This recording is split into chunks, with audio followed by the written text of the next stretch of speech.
사무엘상 30장 21절로 25절 말씀입니다. 제가 봉독하겠습니다.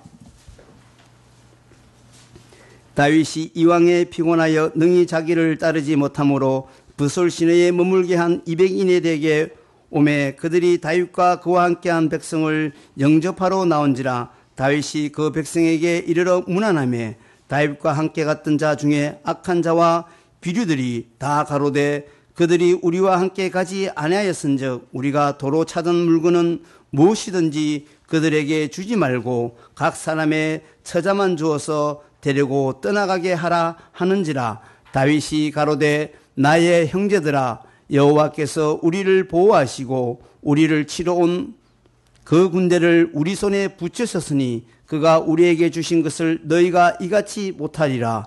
이 일에 누가 너희를 듣겠느냐? 전장에 내려갔던 자의 분깃이나 소유물 곁에 머물렀던 자의 분깃이 일반일지니 같이 분배할 것이니라 하고, 그날부터 다윗이 이것으로 이스라엘의 율례와 규례를 삼았더니 오늘까지 이러니라. 아멘. 이제 목사님 나오셔서 브솔 시내가에 임한 은혜에 대해서 말씀 전하시겠습니다.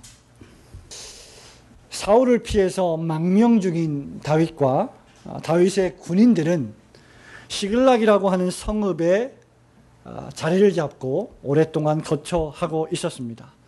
다윗과 군인들은 수시로 전쟁 참여로 성읍을 비웠고 이번에도 전쟁을 참가하기 위해서 성읍을 비운 사이에 이스라엘의 전통적인 원수, 대적 아말렉이 쳐들어왔습니다. 당시 그 성읍에는 건장한 남성들 모두가 다 전쟁에 참여했기 때문에 부인들과 어린아이들과 늙은 사람들밖에 없었습니다. 아말렉은 이 시글락에 쳐들어와서 성읍을 불살랐고 젊거나 늙은 여자들은 하나도 남김없이 자녀들과 함께 싸그리 사로잡아갔습니다. 그 성읍에 남은 사람들은 이제 허허백발이 된 노인들밖에 없었습니다. 그 아말렉이 사로잡아간 여자들 가운데는 우리가 여돈대 헌신 예배 때 들었던 설교 말씀 가운데 다윗의 아내가 되었던 아비가일도 포함되어 있었습니다. 백성들은 원망하기 시작했습니다. 지도자 다윗은 위기에 빠졌습니다. 성읍을 비운 사이에 자기의 성읍을 지키지 않고 전쟁에 참여함으로 말미암아 수많은 아내들과 자녀들을 사로잡히게 만든 위험을 초래했기 때문입니다. 오랜 망명 생활에 지친 백성들은 그 분노가 얼마나 심각했든지 백주대낮에 자기의 자녀들을 빼앗긴 그런 원한 때문에, 그런 분노 때문에 다윗을 돌로 쳐서 죽이려고까지 했습니다. 그러나 언제나 그랬듯 다윗은 이 모든 일에 대한 책임이 자기에게 있음을 인정하고 하나님 앞에 기도하며 하나님을 의지하며 힘을 입고 용기를 얻었습니다.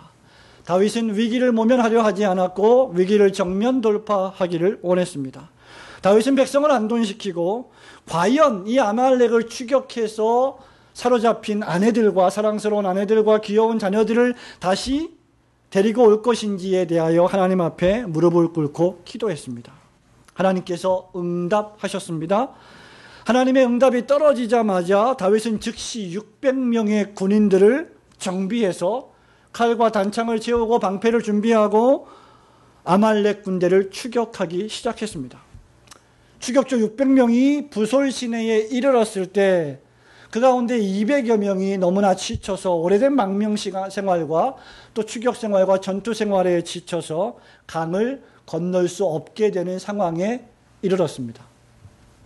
그래서 다윗은 야, 이 사람들아, 지금 우리가 어떤 상황에 처해 있는지 모르느냐라고 200명을 책망하지 않고 너희들이 너무나 힘들구나, 너희들이 너무나 고통스럽구나, 여기서 쉬고 있어라, 우리가 가지고 온 소유물들을 지키고 있어라 라고 말하면서 200여 명을 무리시키지 않고 부솔 시내에 머물게 합니다.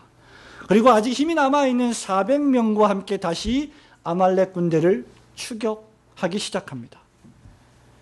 다윗은 목적과 성과에 눈이 어두워서 또 위기를 탈출하기 위하여서 자기의 부하들을 과로시키는 그러한 어리석은 지도자가 아니었습니다.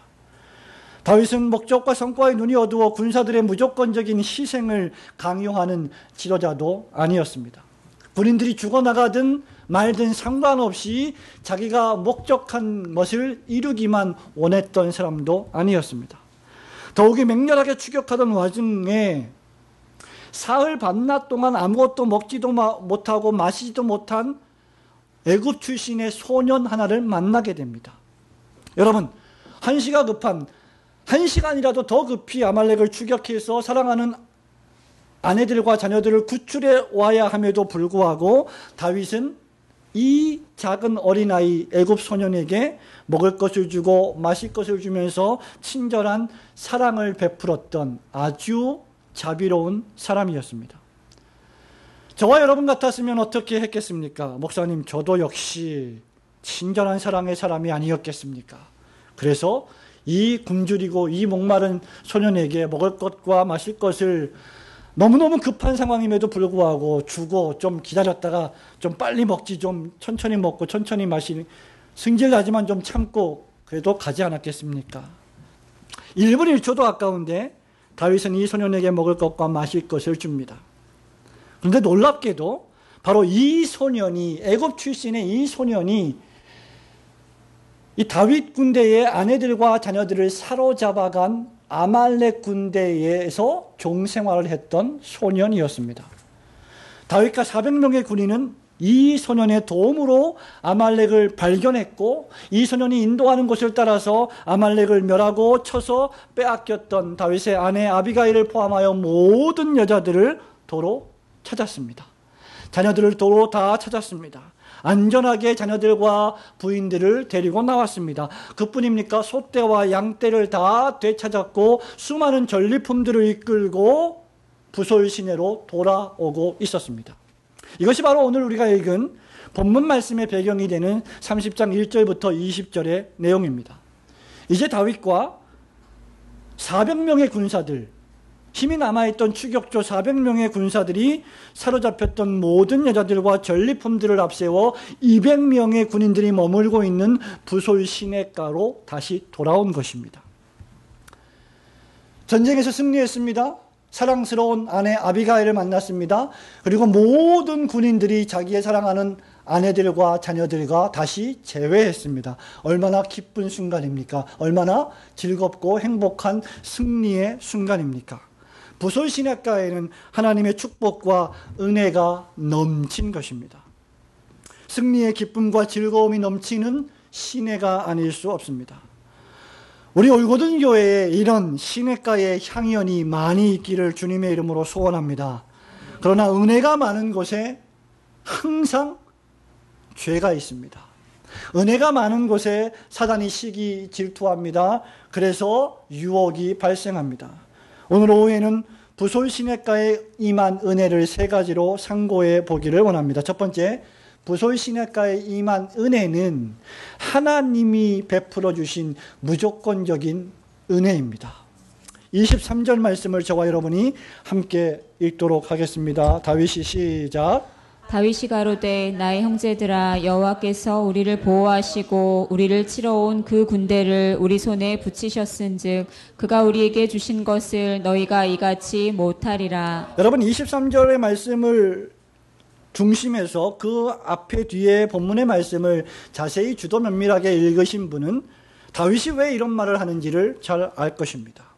거두절미하고 우리는 이 본문 말씀을 통해서, 특히 23절 말씀을 통해서 하나님의 통치하시는 주권에 대한 완벽한 3중 단계를 보게 됩니다. 하나님은 우주와 역사를 통치하시고 저와 여러분의 개인적인 삶을 다스리시는 왕이십니다. 그분이 우리를 어떻게 다스리시느냐? 여호와께서 첫 번째 우리를 보호하시고, 두 번째 군대를 우리 손에 붙이셨으니, 세 번째 그 결과 우리에게 주셨다. 처음부터 끝까지 하나님께서 주도하신 전쟁이었고 하나님께서 승리의 결과를 우리에게 주신 전쟁이었습니다.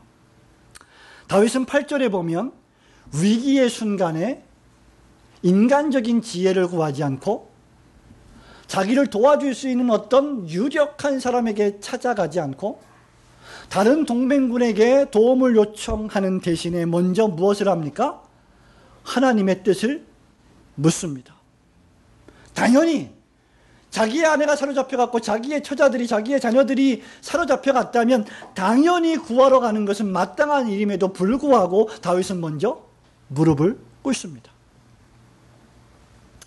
그렇게 무릎을 꿇는 다윗을 보고 백성들 가운데 그 누구라도 지금 한시가 급한데 어떻게 지금 기도할 때입니까? 쳐들어갈 때가 아닙니까? 라고 원망하고 불평한 사람들은 하나도 없었던 것으로 보입니다. 하나님께 전쟁 수행에 대하여 물었습니다. 위기를 맞을 때, 위기의 순간에 다윗은 기도함으로 하나님의 뜻을 구한 것입니다. 하나님께서 전쟁을 승인하십니다. 따라가라, 추격하라, 네가 반드시 그를 찾고 그를 쳐서 멸하고 다시 데려오게 될 것이다 라고 약속하십니다. 여러분, 이것이 무엇을 시사합니까? 하나님께서 시작하시고 하나님께서 도우시고 하나님께서 승리하시는 전쟁입니다. 바울의 로마서 표현대로 하면 만물이 주에게서 나오고 주로 말미암고 주에게로 돌아가는 전쟁입니다. 싸우기는 누가 싸웁니까? 다윗이 싸웁니다. 600명이 출격합니다. 그 중에 400명이 아말렉을 쳐서 멸합니다. 싸우기는 우리가 싸우지만 싸우는 승리의 능력과 원인은 우리에게 있지 않습니다. 싸우기는 우리가 싸우지만 싸우는 승리는 하나님이 주시는 것입니다. 이것을 모르면 저와 여러분은 절대로 하나님의 그 위대하신 주권의 섭리를 깨닫기가 어렵게 됩니다. 결국 전쟁의 승리는 철저하게 하나님의 무조건적인 은혜에 달려 있는 것입니다. 그 누구도 자신의 힘으로, 자신의 지식으로, 자신의 완벽한 계획으로, 자신의 지혜로 승리한 것처럼 교만할 수 없는 이유가 여기에 있는 것입니다. 23절을 보십시오. 여호와께서 우리를 보호하시고 우리를 치러 온 그 군대를 우리 손에 붙이셨은즉 그가 우리에게 주신 것을 너희가 이렇게 할 수 없다. 너희는 절대로 이렇게 할 수 없다. 너희는 참으로 무식하게 행동하는구나. 너희는 참으로 믿음 없이 행동하는구나. 너희는 참으로 지혜 없이 말하고 행동하는구나 라고 책망하는 것입니다. 위대한 신앙의 선배 다윗은 이것을 너무나 잘 알고 있었습니다. 하나님이 우리를 보호하셨고 하나님이 아말렉 군대를 우리에게 넘기셨고 그 결과 우리에게 전리품을 주셨다는 것입니다. 이 모든 것이 하나님의 은혜라는 것입니다. 성도 여러분, 하나님께서 가장 미워하시는 것이 무엇일까요? 많은 것이 있겠습니다만 그 중에 첫 번째가 바로 교만입니다. 잠언 6장 16절에 의하면 여호와께서 미워하시는 곧 그의 마음에 싫어하시는 것이 17가지니 17절에 곧 첫 번째 교만한 뭘까요? 교만한 눈과 거짓된 혀와 무죄한 자의 피를 흘리는 손과 제일 첫 번째가 뭡니까? 교만한 눈입니다. 교만한 눈은 보면 알 수 있어요. 저 사람 눈이 지금 교만하게 뜨는 눈인가 아니면 겸손한 눈인가 은혜가 충만한 눈인가 드러나게 되어 있습니다. 왜? 교만한 사람은 자기 자신의 지식과 능력으로 충만하거든요. 하나님께 묻지 않거든요. 자신만만합니다. 인생을 통달했습니다. 하나님 없이도 잘 먹고 잘 살 수 있다고 생각하는 사람입니다.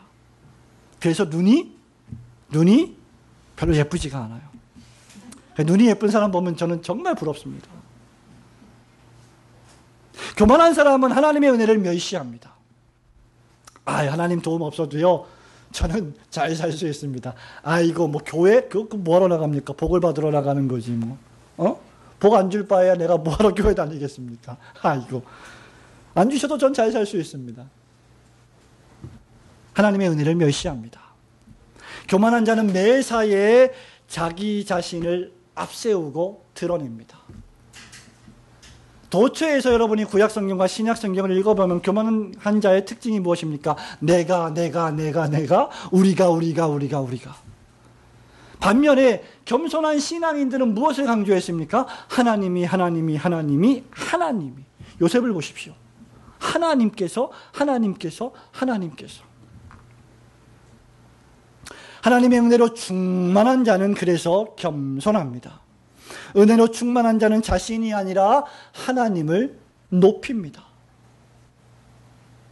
바울이 고린도전서 15장 10절에서 교만한 고린도 교회 교인들에게 뭐라고 말합니까? 그러나 내가 나 된 것은 하나님의 은혜로 된 것이니 내게 주신 그의 은혜가 헛되지 아니하여 내가 모든 사도보다 더 많이 수고하였으나 내가 한 것이 아니요 오직 나와 함께 하신 하나님의 은혜로라.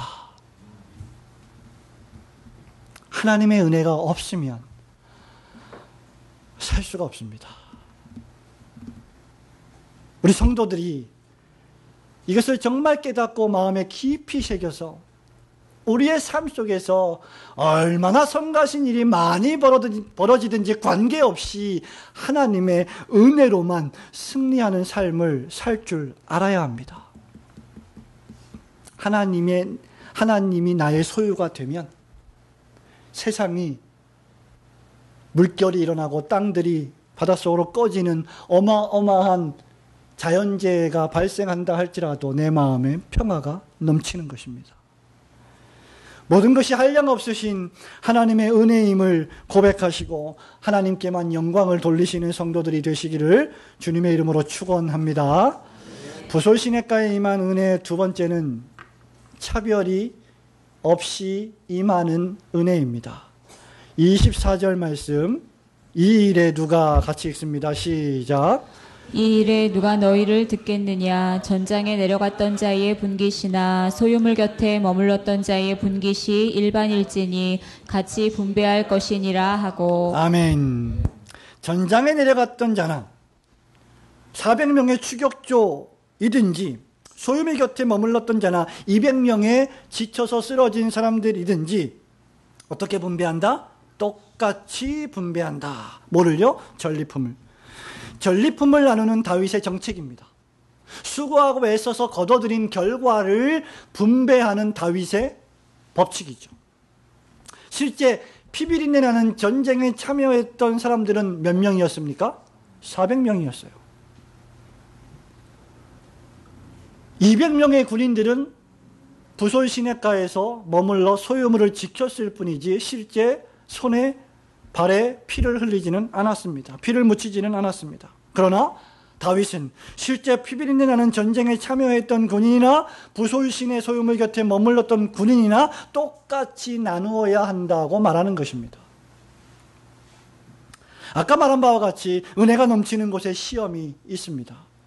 400명의 군인들 가운데 어떤 사람들이 있었느냐면 두 종류의 사람들이 있었습니다. 어떤 사람들이었습니까? 22절에 다윗과 함께 갔던 자 중에 같이 읽어볼까요? 시작. 악한 자와 비류들이 다 가로되 그들이 우리와 함께 가지 아니하였은즉 우리가 도로 찾은 물건은 무엇이든지 그들에게 주지 말고 각 사람의 처자만 주어서 데리고 떠나가게 하라 하는지라. 아멘. 두 종류의 사람이 있습니다. 누굽니까? 악한 자와 비류들입니다.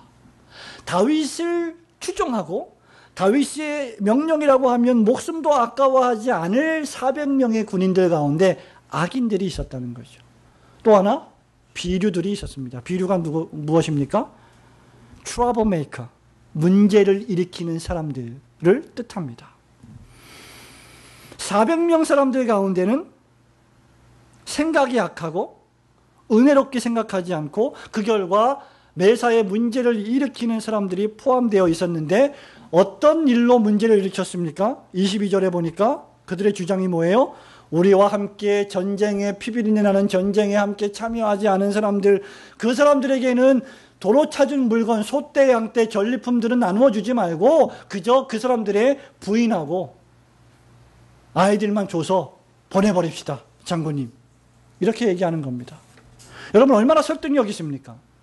얼마나 합리적입니까? 얼마나 논리적입니까? 얼마나 똑똑한 결정입니까? 저라도 그렇게 생각하지 않겠습니까? 실제 전쟁에 나가서 싸운, 실제 운동 경기에 나가서 싸운 그 사람이 메달을 받아야지, 그 받은 메달을 운동 경기에 안 나간 사람하고 나눈다는 것이 상식적으로 맞는 말입니까? 전쟁에 나간 자들이랑 부솔 시내가에서 한가롭게 들짐승들하고 싸운 200명의 군인들이랑 뭔가 좀 차별이 있어야 되지 않겠습니까? 다윗 장군님, 이렇게 은근히 지도자를 압박하는 것입니다. 여러분, 이것이야말로 오늘날의 21세기가 살아가는 성과주의 정신이 그대로 드러나는 장면입니다. 오늘날 저와 여러분이 살아가는 시대가 어떤 시대입니까? 많이 일하면 많이 벌고 적게 일하면 적게 버는 것이 세상의 법칙입니다. 능력이 많으면 대접을 받고 능력이 없으면 대접을 받지 못하는 것이 우리가 살고 있는 소위 오디션의 세상입니다. 그러나 세상의 법칙을 교회로 가져와서는 안 됩니다. 교회는 세상과 달라야 합니다. 세상의 법칙을 하나님의 법칙으로 둔갑시키려는 자들이 바로 하나님의 은혜를 은혜되지 못하게 하는 오만방자한 자들입니다. 항상 교만한 자들이 문제를 일으키는 법입니다. 전쟁에 참여한 자들은 그렇지 않은 자들보다 더 많은 특혜를 받아야 한다고 그럴듯하게 논리를 폈지만, 죄송한 얘기지만 성경은 그들의 정체를, 그들의 아이덴티티를 뭐라고 규정하고 있습니까? 악한 자와 비류들이다. 너무나 설득력 있고 너무나 합리적인 논리적인 규정을 하는 사람들이 왜 악한 자와 왜 문제를 일으키는 사람들이었습니까? 그들은 은혜, 하나님이 주신 은혜의 법칙이 무엇인지를 오해했기 때문입니다. 그들이 치른 전쟁이 누구의 결과인지를 그들은 생각하지 못했기 때문입니다. 그런 의미에서 교회는 성과주의의 희생물이 되어서는 안 됩니다. 교회는 구속의 은혜가 넘쳐 흘러야 합니다. 교회는 처음 개척한 날이나 20년, 30년 지난 후에도 Tell me the old story, 그 옛날 말씀을 그대로 선포하는 교회가 되어야만 합니다.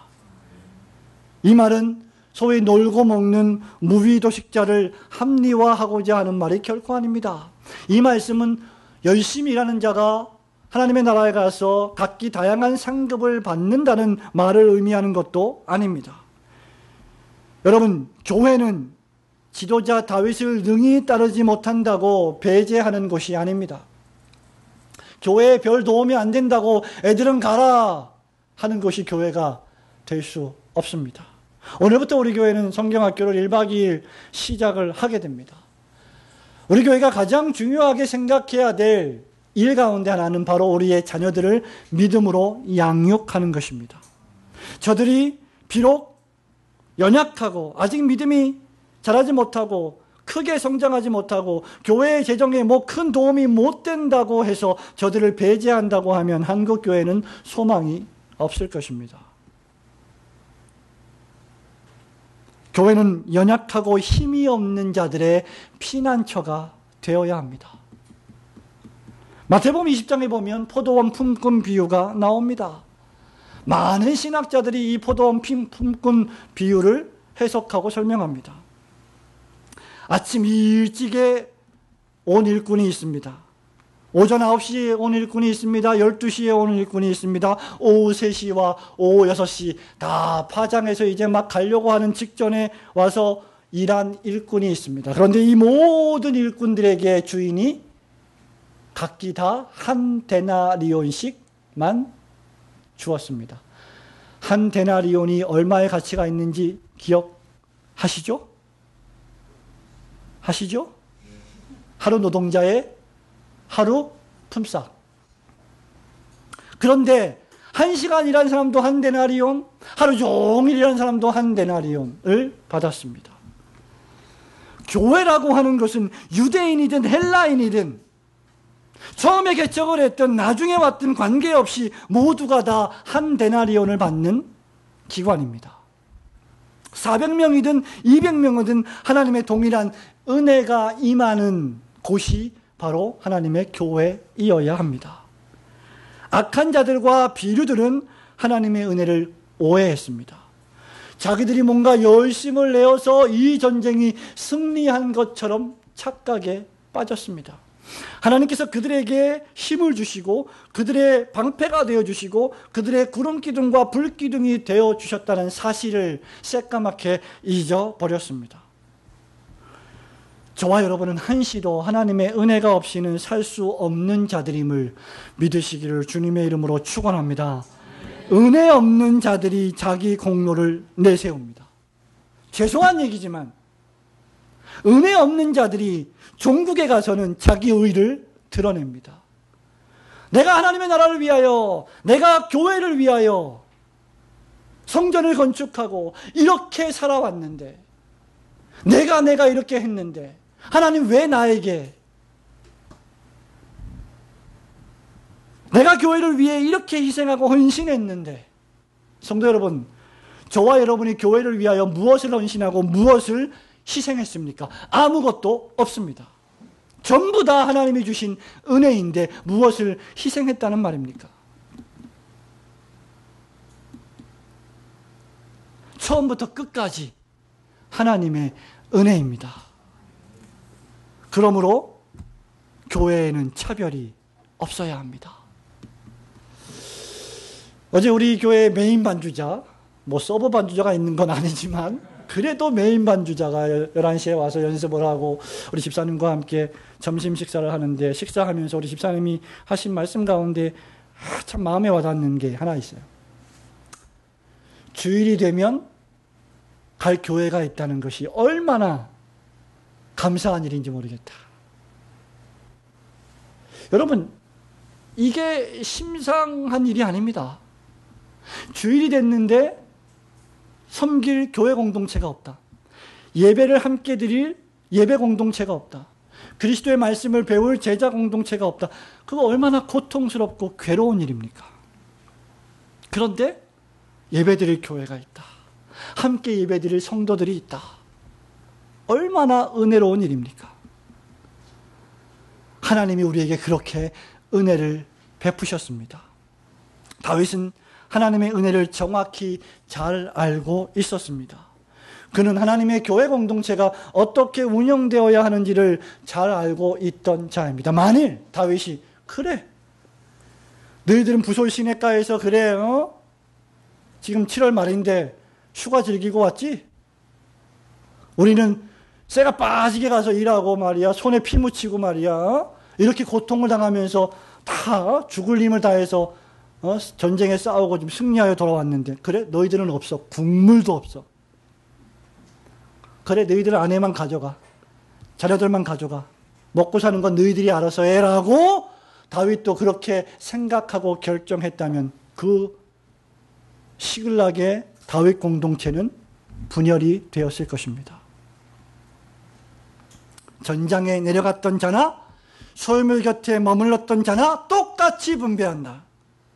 너희들의 공로가 아니다. 너희들의 노력의 결과가 아니다. 하나님의 은혜다. 분깃은 동일하다. 사실 다윗과 함께 전장에 내려간 자들이 더 겸손하고 더 감사해야 하지 않을까요? 아침 6시에 와서 하루 종일 주인의 밭에서 일한 사람이 더 기뻐하고 즐거워해야 하지 않을까요? 왜 그렇습니까? 저 같으면 그런 것 같습니다. 왜? 다윗 왕과 함께 전투에 참여한다는 것 자체가 군인으로서는 영광입니다. 이순신 장군과 함께 같은 배에서 싸우고 있다고 하면 생각해 보십시오. 별로 안 싸우고 싶으십니까? 영광입니다. 위대한 영도자, 위대한 지도자, 위대한 장군과 함께 그의 명령을 받고 그의 명령에 따라서 함께 대의를 위하여 일하고 있다는 것은 특권입니다. 기쁨이죠. 즐거움입니다. 그 하나만으로도 용맹한 하나님의 사람 다윗과 함께 전쟁을 수행했다는 사실만으로도 가문의 영광이 될 것입니다. 박사학위 기념패를 다 그냥 액자에다 끼워갖고 벽에다 붙여놔야지. 다 그렇게 붙여놓듯이 나는 다윗 왕과 함께 싸운 어느 전쟁에 혁혁한 공을 세운 사람입니다라고 벽에다 쭉 붙여놓지 않겠습니까? 남은 200여 명을 불쌍히 여겨야 할 여유를 가져야 하지 않았겠습니까? 하나님의 은혜는 힘이 없어 보이는 작은 소자 하나라도 그냥 지나치지 않는 것입니다. 하나님은 중심을 보십니다. 사람은 외모를 봅니다. 돈 많은 사람이 어디 있나? 힘이 센 사람이 어디 있나? 세상의 법칙이죠. 하나님은 중심을 보십니다. 로마서 3장 20절에서 바울이 말합니다. 그러므로 율법의 행위로 그의 앞에 의롭다 하심을 얻을 육체가 없나니 율법으로는 죄를 깨달음이니라. 이제는 율법 외에 하나님의 한 의가 나타났으니 율법과 선지자들에게 증거를 받은 것이라. 곧 예수 그리스도를 믿음으로 말미암아 모든 믿는 자에게 미치는 하나님의 의니, 그 다음 말씀, 차별이 없느니라. 믿으시기를 축원합니다. 모든 사람들에게 차별 없이 베푸시는 하나님의 은혜를 깨닫고 그 주신 은혜에 감사하며 열심히 주어진 사명을 위하여 일하시는 올고든 교회 성도들 되시길 주님의 이름으로 축원합니다. 부솔시내가에 임한 은혜 마지막 세 번째, 받은 사랑을 나누어 주는 은혜입니다. 25절과 26절 말씀을 함께 읽습니다. 시작. 그날부터 다윗이 이것으로 이스라엘의 율례와 규례를 삼았더니 오늘까지 이르니라. 다윗이 시글락에 이르러 탈취물을 그 친구 유다 장로들에게 보내어 가로되, 보라, 여호와의 원수에게서 탈취한 것을 너희에게 선사하노라 하고. 너희에게 선사하노라. 유다 장로들에게 보내어 선사하노라. 그리고 사람들이 왕래하던 모든 곳에 제일 마지막 절에 보면 보내었더라. 뭐를요? 전리품들을. 여호와 하나님의 승리의 결과물을 모든 사람들에게 보내었다. 악한 자와 불량배들, 문제를 일으키는 사람들의 주장은 무엇이었습니까? 그들에게 주지 말고 처자만 데리고 가게 하십시오 였습니다. 그들은 인간적인 합리주의를 내세웠습니다. 그러나 다윗은 이스라엘의 율례와 규례를 내세웠습니다.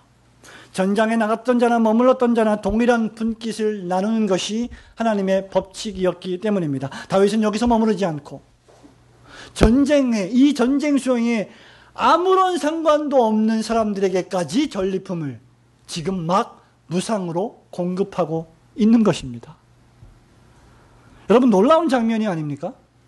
시글락에서 600여 명의 군인들이 살고 있다.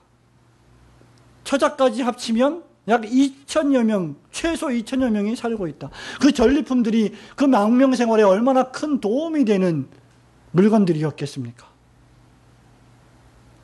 여러분, 한 가정이 먹고 사는데도 어마어마한 물질이 소용이 되는데 2천여 명의 식솔들이 먹고 살 때 얼마나 많은 물질이 필요하겠습니까? 그런데 다윗이 어떻게 합니까? 유다 장로들에게 선물을 보냅니다. 사람들이 왕래하는 모든 곳에 보냅니다. 계속해서 27절부터 쭉 보면 베델과 아로엘과 라갈, 여라무엘, 겐, 홀마, 고라산, 아닥, 헤브론과 그의 사람들이 왕래하던 모든 곳에 나누어 주었습니다. 실로 엄청난 분배와 나눔이 아닐 수 없습니다. 다윗은 여기서 우리가 살아가고 있는 21세기의 삶의 방식을 완전히 도전하고 있는 것입니다. 저와 여러분이 살고 있는 이 21세기 대한민국 헬조선이라고 제가 볼 때는 전혀 헬조선이 아니에요. 너무너무 풍요하고 행복하게 잘 살아가는 그런 나라입니다. 그럼에도 불구하고 여러 가지 지옥 같은 모습들이 있지요. 우리가 살아가고 있는 나라가 왜 헬조선입니까? 약육강식. 강한 자는 살아남고 약한 자는 도태되고 부자는 계속 부자가 되고 가난한 사람은 계속 가난한 사람이 될 수밖에 없는 사회 구조, 부패한 정치인들, 정치 권력과 결탁한 종교인들, 성과주의, 업적주의, 합리주의로 일컬어지는 세상의 질서 때문입니다. 이러한 질서를 다윗은 성경의 질서로 바꾸는 것입니다. 물질의 바베탑을 쌓는 시대에 살고 있습니다. 여자라고 하면, 여자로 태어나면 집이나 어떻게 해야 돼? 여자로 태어나면 어떻게 태어나야 돼? 예쁘게 태어나야 돼요. 안 예쁜 여자는 여자 대접을 못 받아요. 어디가? 대한민국이. 이국주가 인기가 있는 거 보면 대단히 참 놀라운 현상이기도 합니다.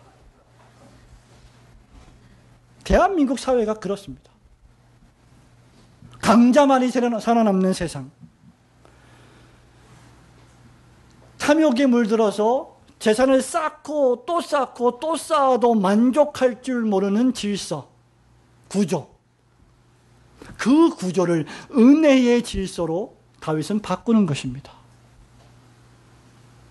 성도 여러분, 하나님의 은혜는 나누라고 주신 것입니다. 하나님의 축복은 흘러내보내라고 저와 여러분에게 주신 것입니다. 하나님께서 우리에게 주신 모든 것이 다 은혜의 선물입니다. 나의 생명, 나의 소유 모두 주님께 받은 것이기 때문에 주님을 위해서 써야 합니다. 우리 교회 사업을 하고 계시는 성도님들 계십니까? 무엇을 위하여 사업을 하십니까? 무엇을 위하여 직장을 다니십니까? 하나님의 은혜를 흘러내보내는 일에 사용되지 않는 기업을 하나님이 기뻐하시겠습니까? 그런 의미에서 우리 신자들은 축복의 통로, 은혜의 통로, 생명의 통로, 복음 전파의 통로가 되어야 할 줄로 믿습니다. 여러분들이 가진 모든 것이 은혜를 나누는 수단으로 존재해야 합니다. 사람들이 여러분을 볼 때, 아, 참 은혜로운 사람이구나. 아, 참 믿음의 학생이구나. 사람들이 우리 큰 지민이, 작은 지민이를 볼 때 정말 신앙이 좋은 학생들이구나 라고 바라볼 수 있어야 합니다. 저와 여러분이 힘이 있을 때 부지런히 나누시기를 바랍니다. 가진 것이 있을 때 배려하고 사랑하시기를 바랍니다. 어리석은 부자처럼 인색하게 벌고 또 벌고 또 벌고 또 벌어서 창고에다가 가만히 쌓아두어서는 결코 안 됩니다. 오늘날 한국교회에 만연한 질병 가운데 하나가 바로 개교의 이기주의입니다. 제 말을 오해하지 마십시오. 자기 교회를 아끼고 사랑하고 자기 교회 목사님을 자랑하는 것에는 하등의 잘못이 없습니다. 좋은 일입니다. 그러나 거기서 머물면 안 됩니다. 다른 교회는 어떻게 되든지 관계없이 우리 교회만 부흥하고 성장하고 잘 되면 아무 문제가 없으면 상관없다고 생각하는 것이 바로 질병입니다. 왜냐하면 교회는 하나님의 가족 공동체이기 때문입니다. 다른 교회가 아프면 우리 교회가 아파야 하고 우리 교회가 아프면 다른 교회도 아파야만 합니다. 다른 모든 교회는 관계없이 우리 교회만 사람들이 많이 모이면 좋다라고 생각하는 것이 질병이라는 것이죠. 결코 그럴 수 없습니다. 교회는 부지런히 도와야 합니다. 개척교회를 돕고 생계에 위험을 당하는 개척교회 목사님들과 사모님들을 돕고 뜻하지 않게 젊은 나이에 하나님의 나라로 불려간 그래서 혼자 남은 사모님들을 돕고 선교사를 돕고 선교지를 위하여 기도하고 신학교를 돕고 신학생을 돕고 건전한 개혁주의 출판사를 돕고 이웃을 도와야 합니다. 이런 의미에서 큰 교회, 대형 교회는 더 큰 사회적인 책임을 떠안고 있는 것입니다. 분당 우리 교회 이찬수 목사님을 여러분이 잘 알 것입니다. 몇 년 전부터 더 큰 예배당 건축을 포기하고 사회에 환원한다고 공표했습니다. 그리고 만성도 파송 운동을 벌이기로 유명한 교회입니다. 그러나 큰 예배당 건축을 포기하고 사회의 교육관 건물을 환원한다는 것을 10년 후에 실행한다고 했습니다. 저는 왜 그것을 빨리 실행 못하는지 잘 알 수 없습니다. 최근 교리에 대한 새로운 관심을 가지고 여러 개혁주의 목사들과 교제하기 시작한 것은 대단히 고무적인 일입니다. 분당 우리 교회 고려신학대학원 교의학 교수인 박영존 교수가 가서 설교하는 것도 전무후무한 전례 없는 일입니다. 분당 우리 교회 성격상 이것은 있을 수 없는 일이었습니다. 그러나 이런 일들이 그저 개혁주의 신학을 모양으로만 받아들이는 쇼맨십으로 끝나서는 안 됩니다. 자기 교회에 출석하는 10,000명의 성도들을 힘이 없고 약한 개척교회에 보내는 일들을 실제로 그렇게 진행되고 있는지 구체적으로 더 주도 면밀하게 살피고 실행해야 합니다.